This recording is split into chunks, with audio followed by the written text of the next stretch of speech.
नुकतेच महाराष्ट्रातील 2359 ग्रामपंचायतीमध्ये निवडणुका झाल्या आणि त्यांचा निकालही लागला. मराठा आरक्षण, राज्यातील काही भागांमध्ये पडलेला दुष्काळ अशा वातावरणात महाराष्ट्रात झालेल्या ग्रामपंचायत निवडणुकीत जनतेने भाजपावर आणि महायुतीवर विश्वास व्यक्त केला आणि उद्धव ठाकरेंना आणि त्यांच्या महाविकास आघाडीला जोरदार धक्का बसला. त्यामुळे सतत निवडणुका घ्या मग कळेल महाराष्ट्रात कोणाची ताकद किती आहे अशी विधानं आपोआप कमी झाली. दरम्यान आता ठाकरे गटाकडून लोकसभा निवडणुकीची तयारी सुरू झाली आहे. उबाटा गटाने आता लोकसभेच्या कोल्हापूर, इचलकरंजीसह 20 जागा लढवण्याचा निर्णय घेतला आहे. जवळजवळ उबाटा गटाने या विभागातील उमेदवारही निश्चित केल्याचं चित्र आहे. तसंच मराठवाड्यात धाराशिव, छत्रपती संभाजीनगर, परभणी, हिंगोली, जालना या जागांवर लोकसभा निवडणूक लढण्याची तयारी उभाटा गट करत आहे. याआधी 2019 मध्ये विदर्भात 4 जागा शिवसेनेने जिंकल्या होत्या, पण यावेळी बुलढाणा आणि वाशिम ही जागा उभाटा गट लढवणार, तर रामटेक आणि अमरावतीची जागा काँग्रेस लढवणार आहे. म्हणजे या 2 जागा उभाटा गट काँग्रेससाठी सोडत आहे. पण लोकसभेच्या 20 जागा लढवणाऱ्या उभाटा गटाच्या खासदारांची आत्ताची अवस्था काय आहे, त्यांची राजकीय भवितव्य काय आहेत आणि 2024च्या लोकसभा निवडणुकीत ठाकरे गटाच्या 5 खासदारांचं नेमकं काय होईल याविषयी आज आपण जाणून घेणार आहोत. नमस्कार, मी सुप्रीम मस्कर आणि कॅमेऱ्यावर आहेत सूरज बंगाल. सगळ्यात पहिलं आपण उद्धव ठाकरेंचे खासदार अरविंद सावंत यांच्याबद्दल जाणून घेऊ. मुळात मुंबई आणि उपनगरमधून लोकसभेसाठी 6 खासदार निवडून जातात. 2019 मध्ये पंतप्रधान नरेंद्र मोदींच्या करिश्म्यामुळे भाजपाचे 3 आणि शिवसेनेचे 3 खासदार मुंबई आणि उपनगरमधून निवडून आले होते. म्हणजेच भाजपा आणि शिवसेना युतीने मुंबईमध्ये क्लीन स्वीप केला. पण आज शिवसेनेतील फुटीनंतर उद्धव ठाकरेंकडे 3 खासदारांपैकी अवघा 1 खासदार शिल्लक राहिला आहे. ते खासदार आहेत दक्षिण मुंबई मतदारसंघातून निवडून आलेले अरविंद सावंत. 2019ला मोदी सरकारमध्ये त्यांना शिवसेनेच्या कोट्यातून केंद्रीय मंत्री बनवण्यात आलं होतं. पण विधानसभा निवडणुकीनंतर झालेल्या सत्ता संघर्षात शिवसेना भाजपासोबतच्या युतीतून बाहेर पडली. त्यामुळे अरविंद सावंत यांना आपल्या मंत्रिपदाचा राजीनामा द्यावा लागला.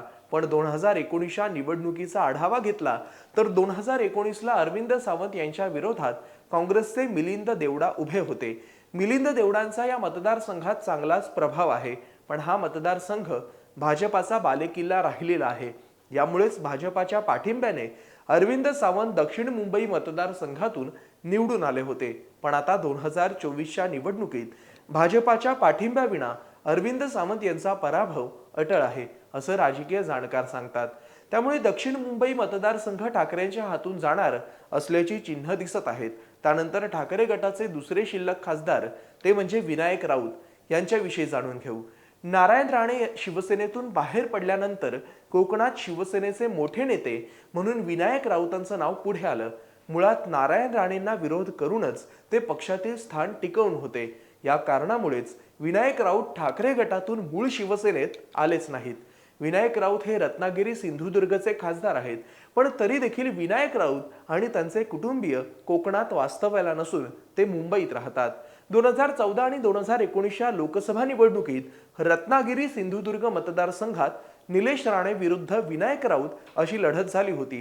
त्यात विनायक राऊत हे जरी विजयी झाले असले तरी त्यावेळी निलेश राणे यांनी देखील राऊतांना तगडी टक्कर दिली होती. त्यानंतर आता ग्रामपंचायत निवडणुकीचा निकाल जरी आपण पाहिला तरी लक्षात येतं की महायुतीचं वर्चस्व आपल्याला तिथं दिसून येतं. त्यामुळे येत्या लोकसभा निवडणुकीत भाजपा अथवा शिंदे गटाचा उमेदवार विनायक राऊतांना जोरदार दणका रत्नागिरी, सिंधुदुर्ग मतदारसंघात देऊ शकतो. त्यानंतर ठाकरे गटाचे खासदार राजन विचारे यांचा विचार केला तर ठाण्यातील 3 टर्म खासदार राहिलेले राजन विचारे हे मुख्यमंत्री एकनाथ शिंदेचे जवळचे मित्र राहिलेत.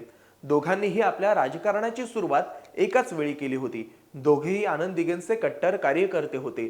मात्र आनंद दिघेंच्या मृत्यूनंतर एकनाथ शिंदे हे ठाण्याच्या राजकारणातील सर्वमान्य नेते बनले. त्यामुळे राजन विचारेंना ठाण्याच्या राजकारणात दुसऱ्या क्रमांकाचा नेता म्हणून ओळखलं जातं.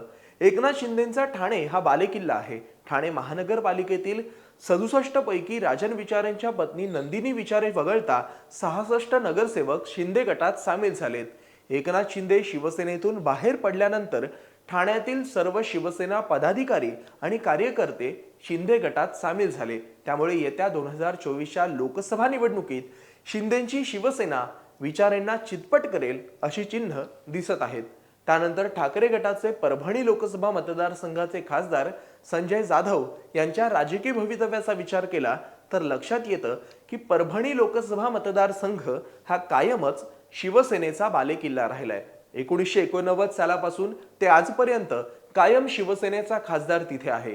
2014च्या निवडणुकीत बंडू जाधव उर्फ संजय जाधव हे 1,27,155 मतांनी विजयी झाले होते, परंतु 2019च्या निवडणुकीत त्यांना अवघ्या 41,000 मतांच्या फरकाने विजय मिळाला। परभणीतील काही राजकीय तज्ञांशी चर्चा केल्यावर असं लक्षात येतं की 2019च्या निवडणुकीत जर राष्ट्रवादीने आपल्या गटबाजीवर नियंत्रण ठेवलं असतं तर राष्ट्रवादीचे उमेदवार राजेश विटेकर यांचा सहज विजय झाला असता। त्यामुळे आता शिंदेंची शिवसेना आणि राष्ट्रवादी अजित पवार गटात असलेले राजेश विटेकर संजय जाधवांपुढे आव्हान निर्माण करू शकतात। मग आता ठाकरे गटातील शेवटचे खासदार म्हणजे ओमराजे निंबाळकर। 2019च्या निवडणुकीत पहिल्यांदाच धाराशिव मतदारसंघातून खासदार झालेल्या ओमराजे निंबाळकर यांनी आपल्याच चुलत भावाचा म्हणजेच त्यावेळी राष्ट्रवादीत असणाऱ्या राणा जगजितसिंग पाटील यांचा पराभव केला। पण आता राणा जगजितसिंग हे तुळजापूर मतदारसंघातून भाजपाचे आमदार आहेत।